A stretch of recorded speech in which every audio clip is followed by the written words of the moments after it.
Эми мен общий маалыматты бердим да силерге, канча акча түшкөн, канча акча каяка бөлүнгөн, ошол боюнча маалыматтарды бердим. Эми ушулардын арасынан резонанстуу болгон бир нече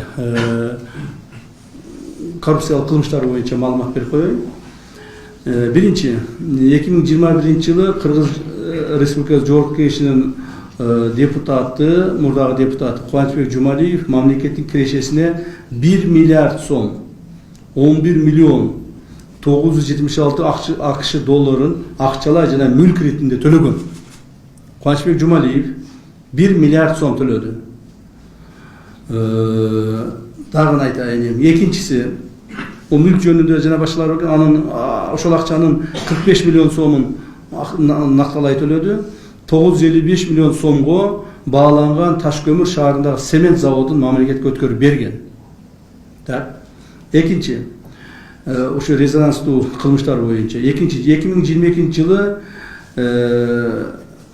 Кыргыз Республикасы финанс министрлигине караштуу мамлекеттик бажы кызматынын мурдагы төрагасы Адилет Кубанычбек мамлекеттин казынасына 51 миллион 276 миң сом накталай акча каражатын төктү. Аны билесиңер, ошол бажы кызматынын төрагасы болуп турган маалда кармалган. Ошол үчүн төгүпчүк, аны силер айтып атпайсыңарбы?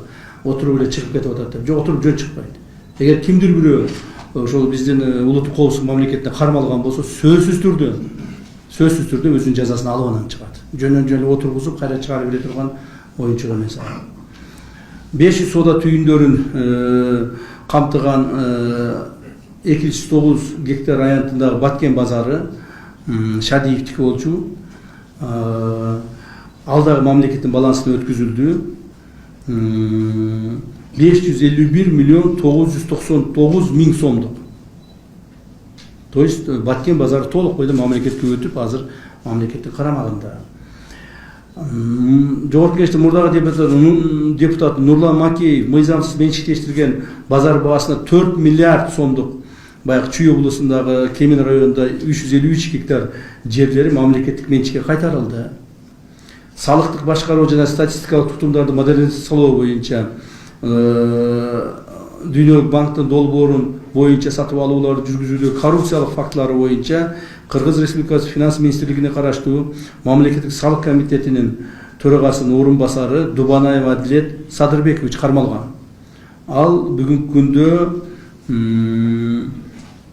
ички аудит кызматын өткөргөн аудиттик текшерүүсүнүн жана Соода өнөр жай палатасынын экспертизасынын натыйжасында долбоордун баасын ашыкча көтөрүү жүзүндө 1 миллион 267 миң акш долларын зыян аныкталган жана ошол толук бойдон мамлекетке кайтарылып төлөндү.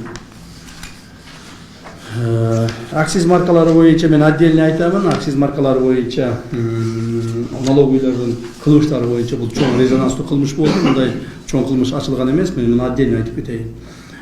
Кылмыш иши алкагында Чыныбай Турсунбековдун үй бүлөсүнө таандык болгон Капитал банк банкы акционердик ачык коому 100% үлүш мамлекетке өткөрүлдү. Баасы 2 миллиард 40 миллион сомду түздү. Андан сырткары Чыныбай Турсунбековдун ээлеп алган жанагы арак заводу. Арак заводу дагы толук бойдон мамлекетке өткөрүлдү. Бишкек ликер водочный завод деп коет элек го. Ошол дагы өткөрүлдү.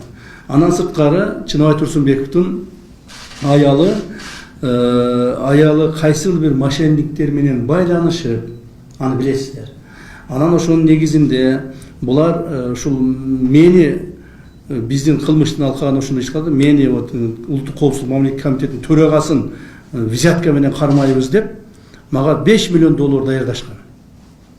5 миллион доллар даярдашып, анан ушуну Ташиевке беребиз деп даярдашкан. Бул жерде чет элдик дагы бир-эки башка кызматтарда катышкан да. Бирок биздин балдардын кыраакылыгынын негизинде ошол мошенниктер да кармалды. Бардыгы 5 миллион долларын дагы алдык. И мамлекетке өткүзүп койдук. Так. Алар наверное билбейт окшойт. Ташиев эч кимден эч кандай бир сом дагы акча взятка албастыгын. Бул аларга сабак болду да. Ana ошентип Чыныбай Турсунбековдун аялына үй бүлөсүнө таандык Капитал банкы өттү мамлекетке. Капитал банкты билесиздер, мурдагы Максимдин банкы болчу. Булар туура эмес ошо маалда Атамбаев маалында приватизация кылып сатып алдык кылышкан, бирок ошо виде приватизацияга алып коюшкан Аксинер банкын. Ошону кайра мамлекетке кайтардык. Бул деген баягы Бакиевдер кеткенден кийин бул банк мамлекетке өтүш керек эле. Бирок булар өткүзбестен өздөрү өткүзүп алган да. Мындай кыскасын айткандачы, ошону мамлекетке кайтардык. Дагы айтайын, Бишкек илкире болушу кайтардык. Анан 5 миллион доллар акчасын дагы мошенниктер аркылуу акчасын анан дагы мамлекетке өткүздүк. Баткен облусунда мыйзамсыз жеке менчикке өткөрүлгөн базар баасы 6 миллиард сомдон ашык турган, жалпы аянты 138 гектар 64 жер участкалары түзгөн жер тилкелери мамлекеттик балансына кайтарылды. Бул да резонанстуу кылмыштарга тиешелүү болот.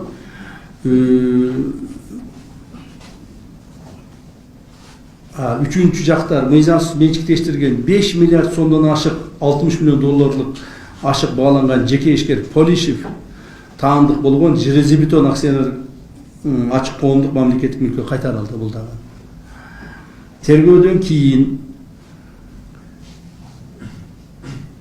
Жогорку кеңештин мурдагы депутаты Жураев дейт. Жураев атын билбейт экен, СМ деп турат. Тарабынан мыйзамсыз менчиктештирилген кыймылсыз жана кыймылдуу мүлктөр менен Кызыл Кыя машина куруу заводунун балансына өткөрүлдү. Заводдун чектеш жалпы аймагы 22 гектар кантип болжолдуу бааланган баасы 4 миллиард сомдук мүлк өткөрүлгөн. Бул бир нече резонанстуу кылмыштар боюнча